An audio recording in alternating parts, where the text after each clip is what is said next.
神尊，请喝茶。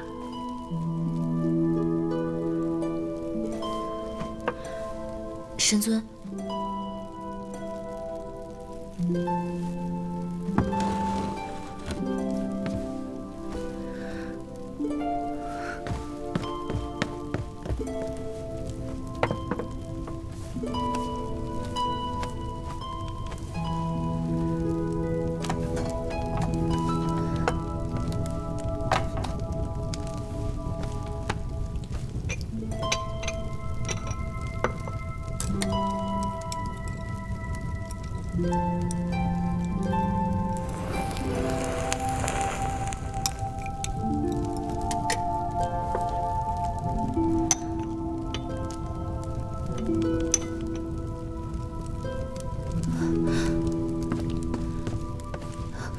神尊，手炉。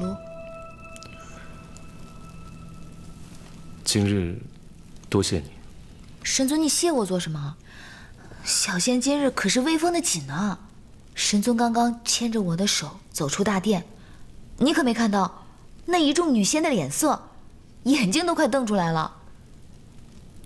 今日大殿上那么多事，你就只顾着看那些女神仙？术业有专攻，大事嘛是神尊这样的大人物做的，我只是一个小小的小仙，大事不能参与，那就只能自己找乐子了。你倒是机灵。神尊，你忘了，我叫灵犀，机灵的灵，潮汐的汐，怎会不机灵啊？神尊，其实小仙一向都是这么机灵的，只不过过去神尊繁忙，我机灵的又不够明显，所以才没有察觉到。神尊，你说是不是啊？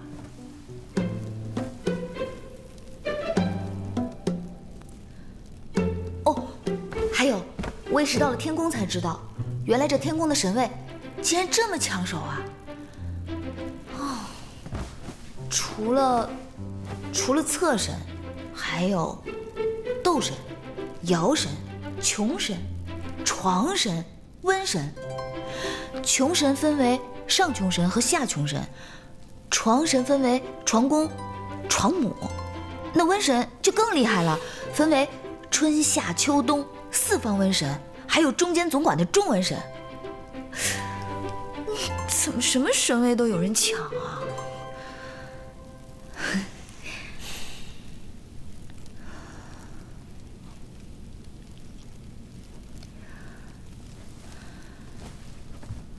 凡人常说，天下熙熙，皆为利来；天下攘攘，皆为利往。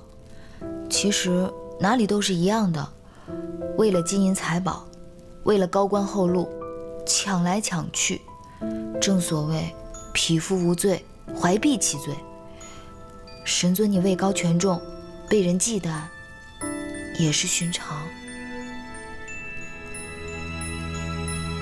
你是在安慰本尊吗？不是，我是在安慰我自己。神尊被人污蔑，我气都快气死了。只可惜，我只是一个小仙，地位低，法力又弱，不然我一定要打爆天雷那老头，踹扁袁家那老太太，方可泄我心头之恨。神尊，你笑了，我第一次看你笑。你下去吧。神尊不用灵犀陪你聊天吗？那灵犀先走了。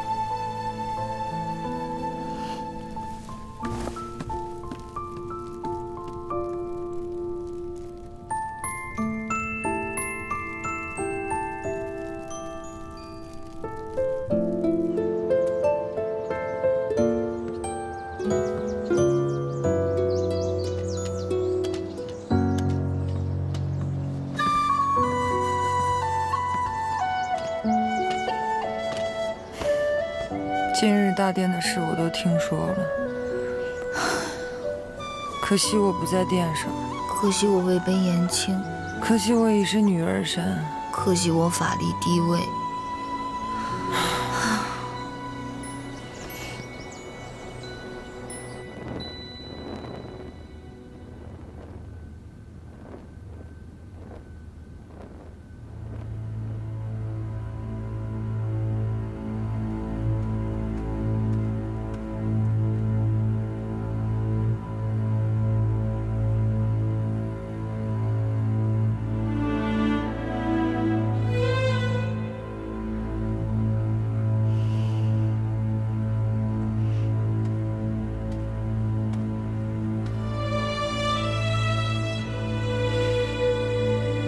母亲，你心里还有我这个母亲啊？我以为你只有九成一个人。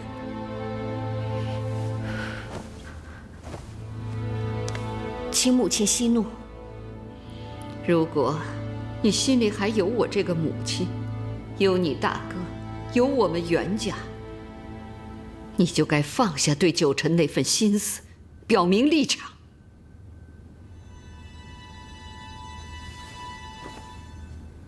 母亲，既是战士，又怎能毫无伤亡？哥哥自成年便在神尊帐下，神尊对他器重有加。哥哥的死，不是神尊之过。不是他的错，难道还有他人吗？你也是军中部将，我天族战士哪有一次全军覆没，唯独主将独活，以至于神魂湮灭，骸骨无存。他九成的命是命，我10万天兵的命就不是命，我儿的命就不是命吗？他以为龟缩在长生海，逃了5万年，就可以一笔勾销了。哼，妄想！你哥的仙宝可如云峰胡言那般染了魔气吗？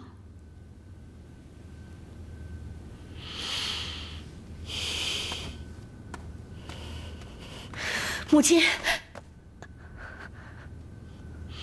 天君也护不了他多时了，早晚他都会露出尾巴的。我告诉你，不许你再维护九成了，否则你就不要再进我袁家的门。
袁童，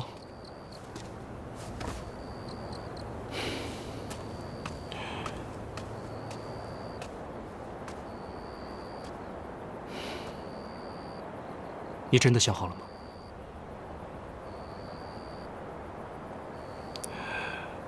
袁家传承数十万年，即与天地同寿。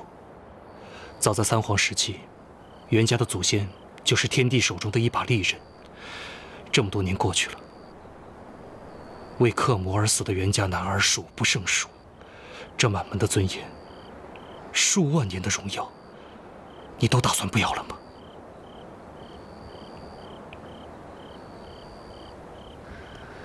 你都知道了。你我相识这么多年，你的为人，你的一举一动，都在我心里。你内心的挣扎和矛盾，难道我还不了解吗？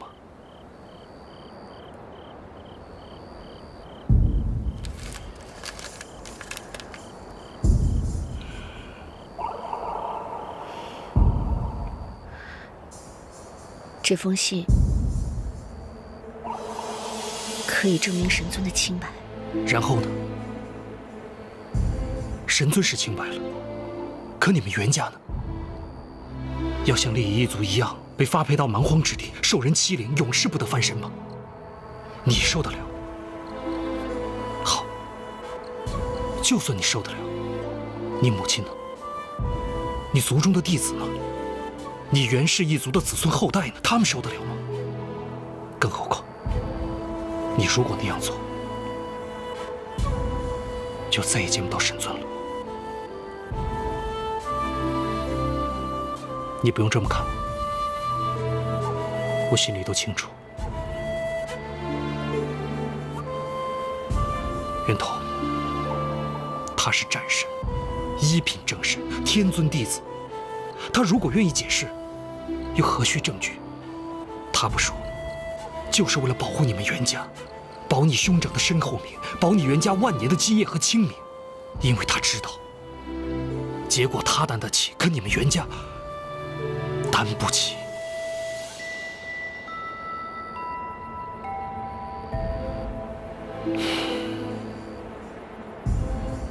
如何抉择？你自己选。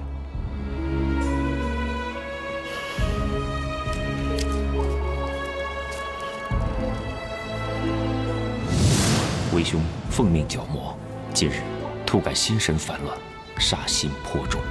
若为兄所料不错，怕是一时不察，着了魔族的算计，亦被魔所惑。若未来难以自持，为兄会请神尊动手解我之困，绝不做入没家风之事。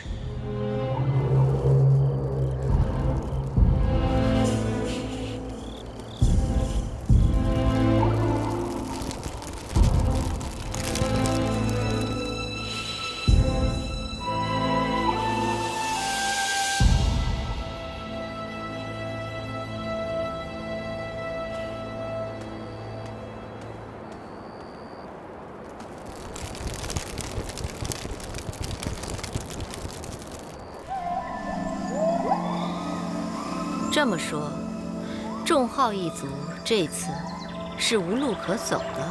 国主已经对他们很恩慈了，这次天族插手，我们也没有办法。他们的本性是好的，先祖犯的错，不该算在他们头上。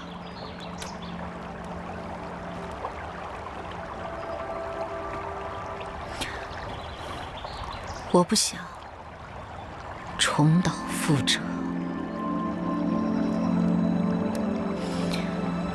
你代本君上个奏章，看能否在天君和战神处代为转还。君上慈悲，但为了众浩这件事情开罪天族，值得吗？众浩的先祖昔日也是战神的部族，九臣未必想置他于死地。退一万步，就算众浩当真要死，他的族人也不应该无辜受累呀。国主，臣知道了。我这就去办。不急，你身体不好，此番奔波可有不适？谢谢国主关心，一切都好。还是要好好调养，修炼上的事不能急躁。你的境界一直停滞不前，想必跟你太过操劳有关。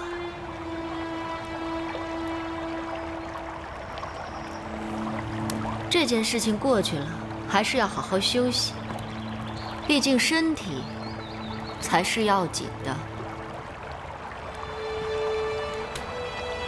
是国主，臣知道了。有空的时候去看看宝清，她这几天总念叨。臣稍后就去探望宝清公主。没有什么事的话，国师也可以先回去好好歇着。臣明白。臣告退。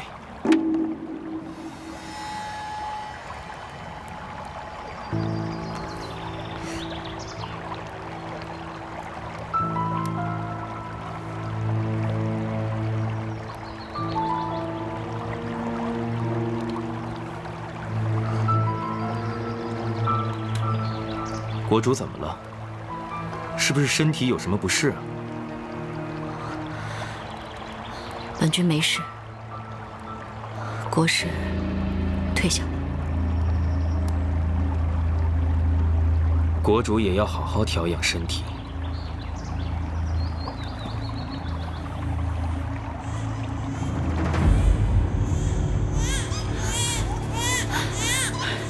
你再坚持一下，越过山灵界，我们就安全了。他们追上来了！抱着孩子，一起走。我不走，要走一起走。你相信我，我不会有事的。你等着我啊！在那边，给我追！快走！那你小心点儿。你快走，保护好孩子。快走，快走，快走！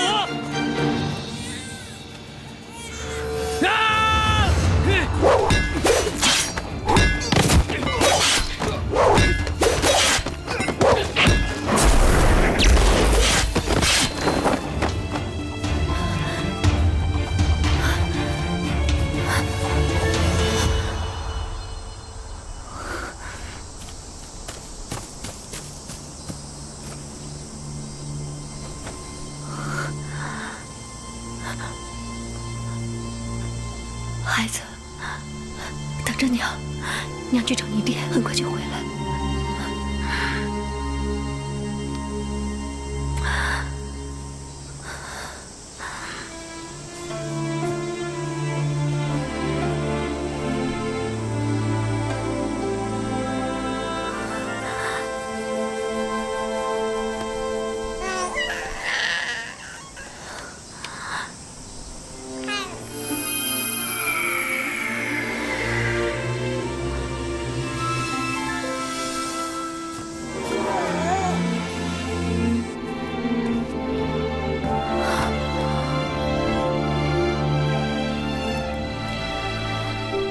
难道锦绣骗了我？我的孩子还活着？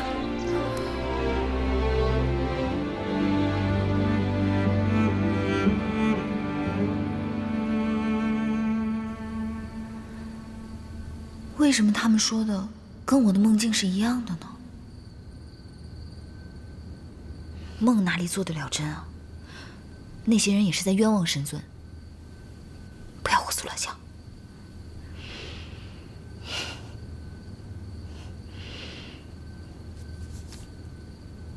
哎呀，画错了。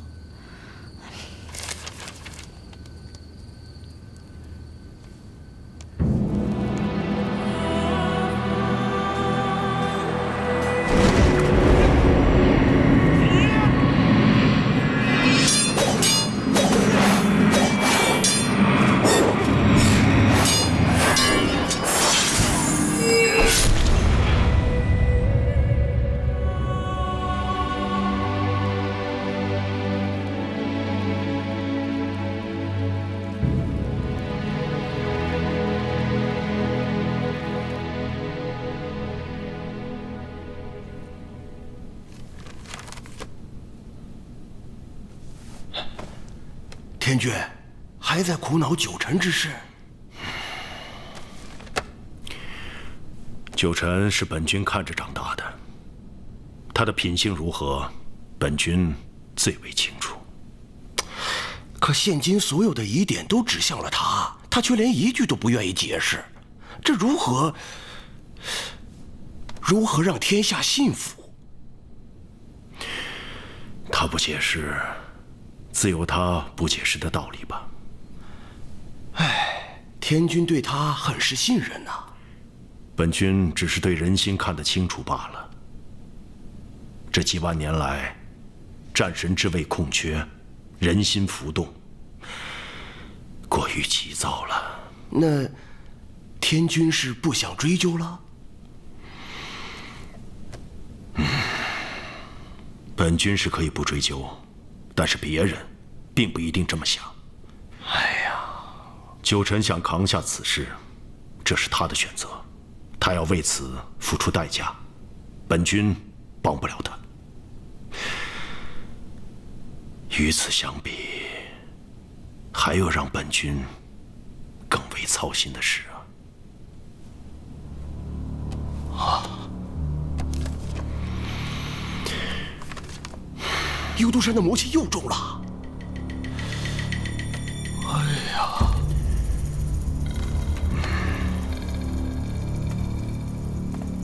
九臣在长生海沉睡了5万多年，忽然醒来，吞天兽封印自解，这些事情看起来都不是巧合。自天地初开，神魔并存于世，已经斗了几十万年，互有损伤。这才刚刚过了些太平日子，如果魔君再次出世，腥风血雨恐怕会再次降临世间。那天君打算如何应对？查幽都山一战，本君可以不管，但是九臣醒过来的事情，是否与魔君有关联？此事本君必须要知道。所有一切与魔有关、祸害苍生之人，一个都不能留。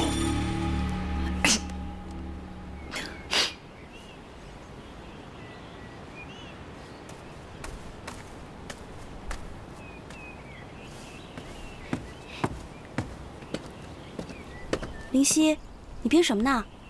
长生节。这哪是长生节啊？这也太丑了。我只看过，我没有编过。你会啊？嗯，当然会啊。那你教我。好呀。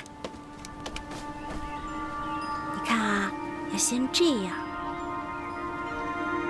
然后这样，看好了。嗯，这样。哦，这样啊。嗯。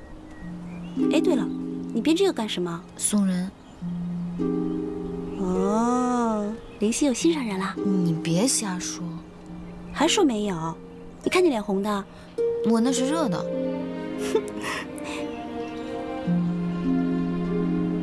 华言，你怎么变这么好啊？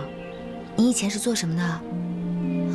你在哪个族？是神是仙，还是什么灵兽啊？我是人。人？对呀，凡人。我是自己修习才来到天宫的。那你在凡间的时候是做什么的？我生在宫里。宫？皇宫？你是公主啊？不是。听他们说，我是侍卫和宫女私通生下来的。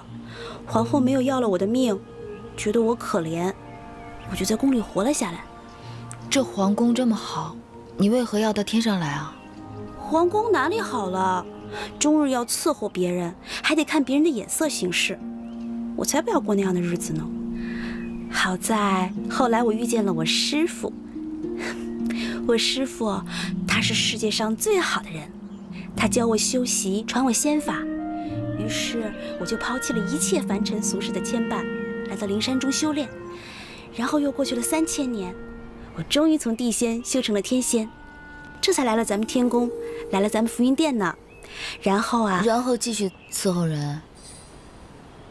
啊，华言，你看看你，你没日没夜的修习了这么多年，不就是从一个宫殿修到了另一个宫殿，从伺候凡人修到了伺候仙人？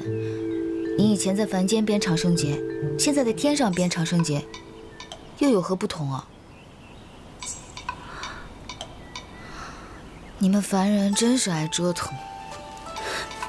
当然不同了。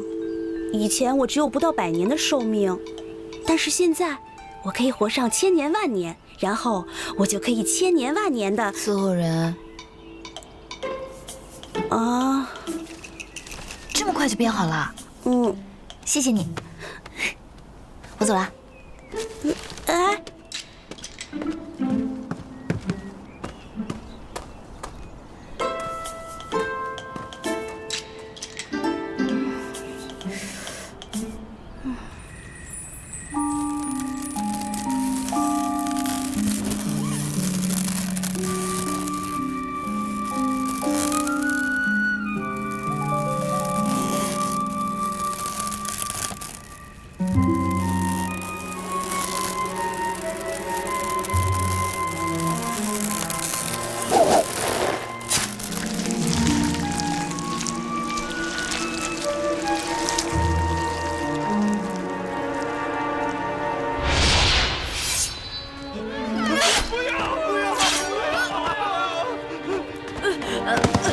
你是昏君啊，元都！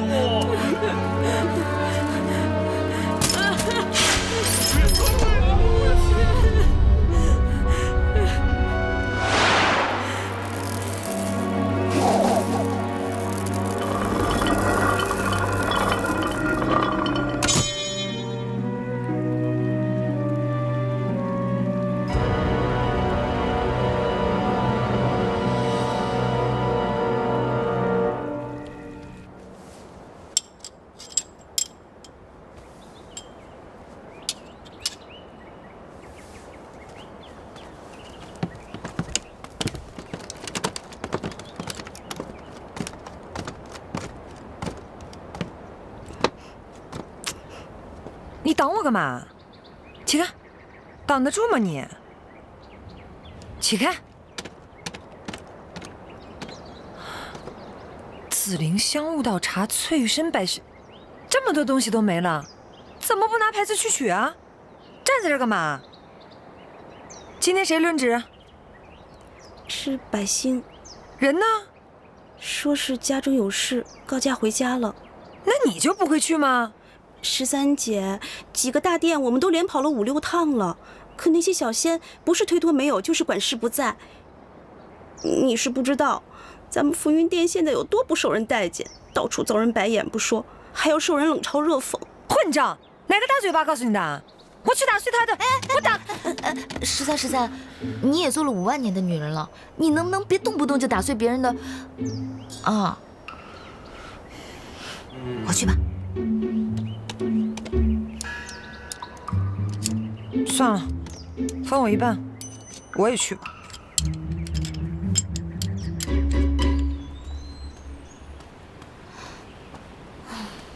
都说神仙清心寡欲的，怎么看着比程燕那只千变狐狸变脸都快？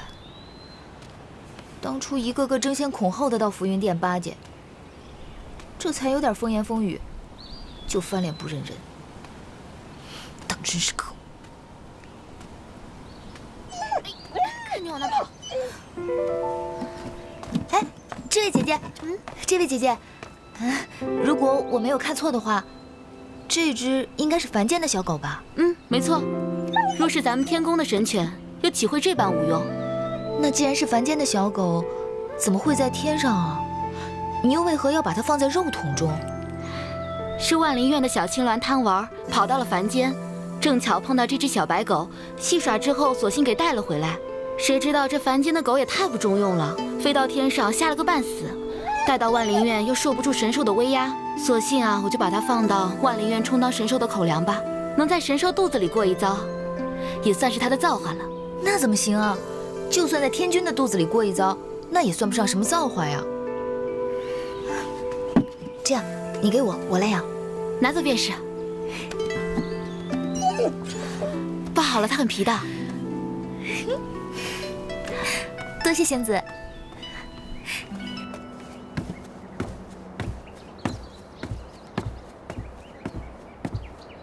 下次店里再缺什么，由我前去。是，我看他谁还敢欺负我们。哎呀，东西取回来便好，你又何须与他们置气啊？哟，这是哪来的神犬？怎么毫无灵气？我们可是凡间的家犬，当然没有灵气。哎呦，瞧瞧这生的，又瘦又小，这要是拔了毛，恐怕是见不到多少肉了。你要干嘛？不拔毛怎么吃啊？我好不容易把它从神兽口中救出来，就是为了好生照顾它，不是为了让你吃的。你给我离它远点儿。嘿，我堂堂一个上仙，区区凡俗家犬，怎么可能入得了我的口？你别紧张，我就是想跟它亲近亲近。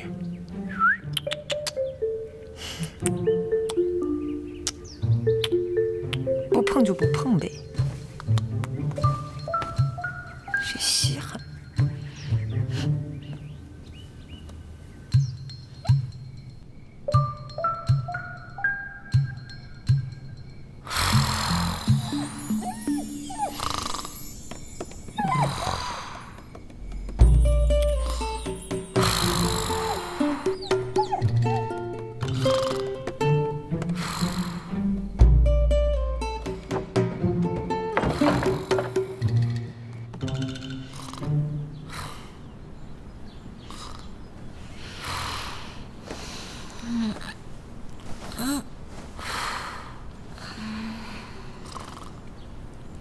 小白呢？毛多，肉少，不爽。你说什么？你真给我吃了？你给我起来！你给我起来！你还我小白！还我小白！小白？谁是小白啊？就是那只凡间小兽啊！小兽？哎呀，谁吃它了？啊！你再让我睡一会儿。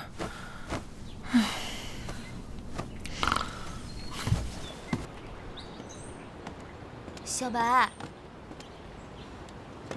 小白，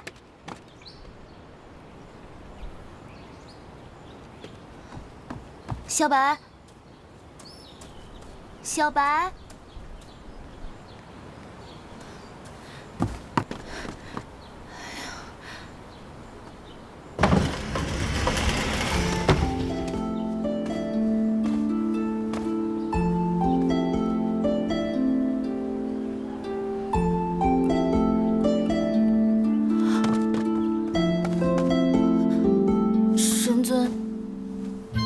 这是何物？这是一只普通的凡间家犬。既是凡间生灵，为何会出现在我浮云殿？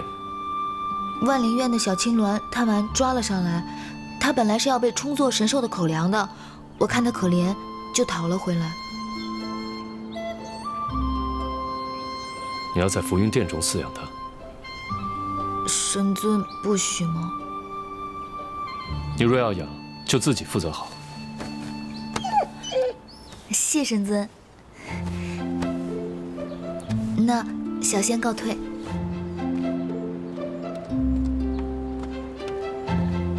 对了，神尊，最近天宫的风言风语，我是不会信的。我知道你是个好神仙。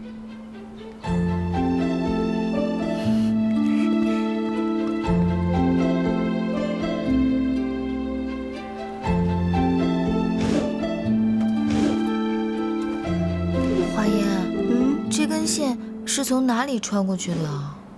我这不是跟你说了很多遍了吗？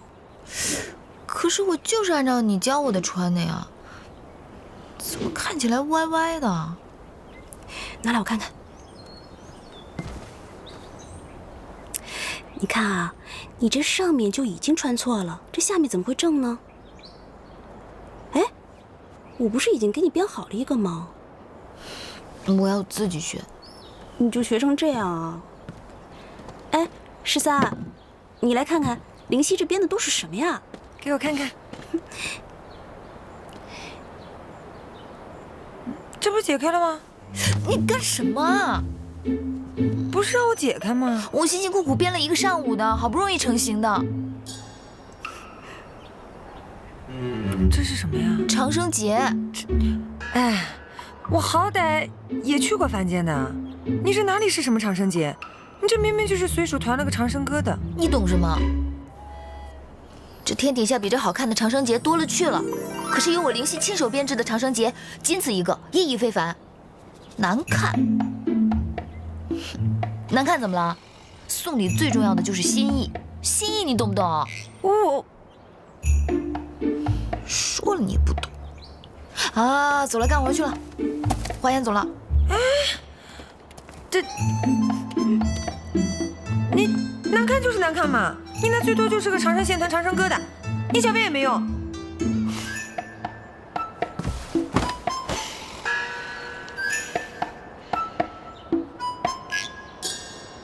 心意，我怎么这么聪明啊？林夕，快来帮我一下！来啦！林夕，你快点儿！小白，我不管你了啊。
小仙知错了。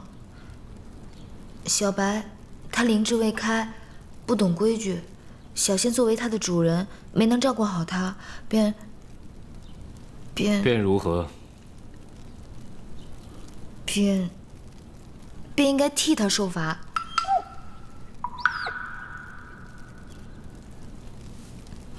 神尊，你就责罚小仙吧。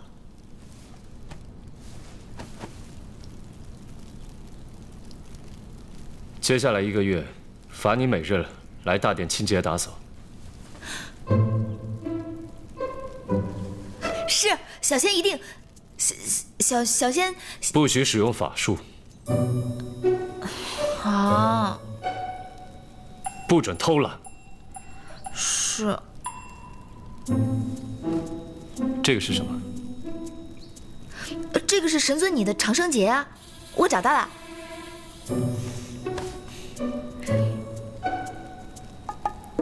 这个是假的，本尊要的不是这个。神尊，你的那枚真的丢了，小仙都快把整个浮云殿翻了个遍都没有找到，神尊你就饶了小仙吧。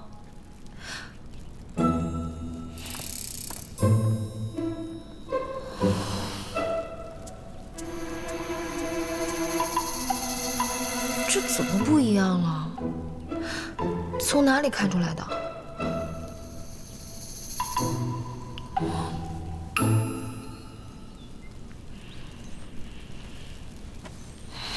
小白，你可真厉害！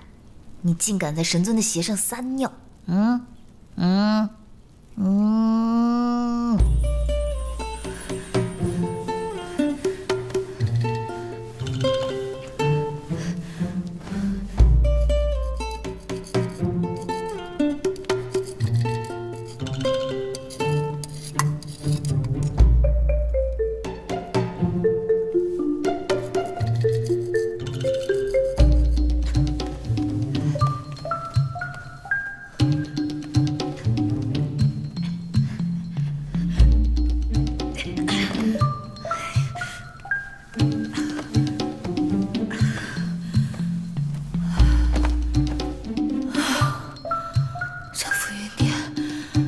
这么大呀？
三杯两盏，树影上心头，泪清风上喉。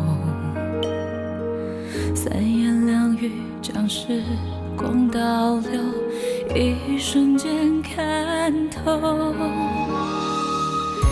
一场欢喜一场空，可念不可求，满心无人懂，爱不知可否。忘了留恋的时候，最不能回头。扑空的双手，无人回首，软语又还休。若情的是情的猜测，人死当是否？一朝不舍，一生难得，为你忘记我。